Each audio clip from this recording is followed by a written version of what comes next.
Hi everybody, welcome to North Star Knife Reviews. Taking a look at another little vintage knife today. I'm gonna apologize, I've got some paint on my hands, so I've been doing some stuff, but hopefully you can ignore that. Now this is a knife that I have shown before in with some other knives, but I haven't really looked at it in detail. This is a knife that was given away by the elevator that my dad and my uncle owned in Little Rock, Iowa. And this knife was made by Ambassador. Now, Ambassador was a sub-brand of Colonial knives. Colonial been around for a number of years, since the early 1900s. Ambassador was started in 1951, and it operated until 1998, when Colonial itself went out of business. Now, the Colonial brand was revived in 2001, and I believe is still around. But Ambassador, to my knowledge, was not revived. Now, Colonial itself did a number of advertising knives, but a lot of the advertising work was done by Ambassador because they were less expensive knives. And this, I know that it came out sometime mid to late 60s, maybe as late as 1970. But that's, I do have a fairly narrow date range on this. So probably 65 to 70, somewhere in there.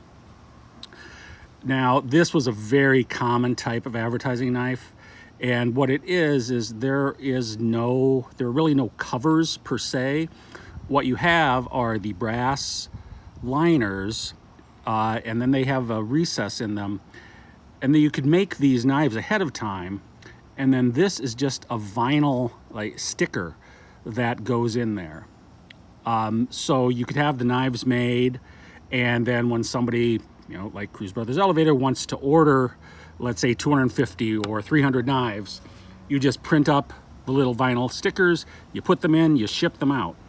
And so that makes it a pretty inexpensive knife.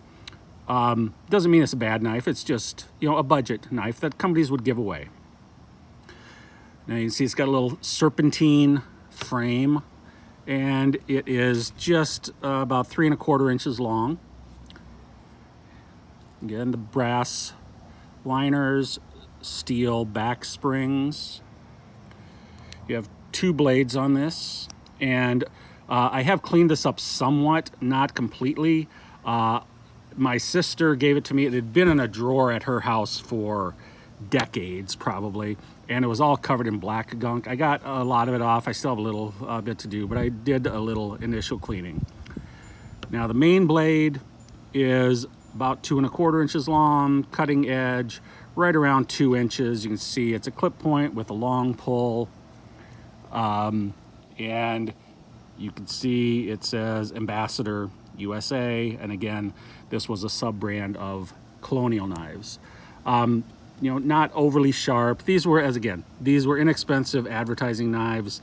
I would guess, they, at the time, they maybe cost $1 a piece or something like that.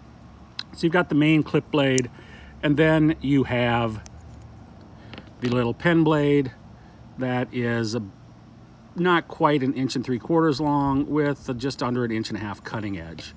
And again, this one was also covered in junk. I have gotten a lot of it off. I still have a little bit to do. I just did an initial cleaning on it. These knives were very inexpensive. You can find these on eBay or wherever for various advertisers. You can also find just plain ones that weren't advertising, and they're pretty inexpensive. This one's never going to be worth a lot of money, but it does have a lot of meaning to me, and I'm very glad I have it, because it is something that my dad and my uncle gave away back in the day. So I hope you found this little look interesting. Thank you very much for watching and indulging me. Please subscribe. If you liked it, give me a thumbs up. Thank you very much. You have a good day, and I will catch you next time.